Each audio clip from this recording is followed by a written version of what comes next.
Hey everyone, I'll have patients come in, whether they have an acute or chronic injury, let's say a knee, for instance. And one of the first questions that I get is, well, doc, do I need an MRI? And the answer is, I don't know, maybe. Let's talk about it and let's do your physical exam and let's dictate whether or not you need an MRI at this point.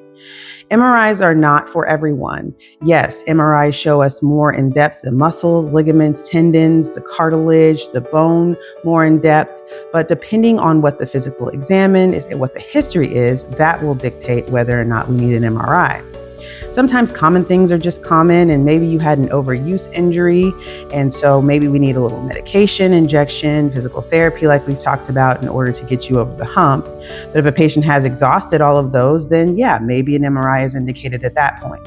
If you have an acute injury and maybe you have range of motion or strength deficits, then that will dictate whether or not we need an MRI. But not everything requires an MRI.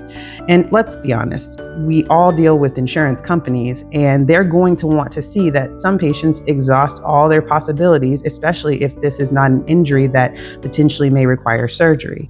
So we have to go through all the things before we get that MRI. But bottom line is, not everything requires an MRI. What other diagnostic tools should I cover? Let me know in the comments.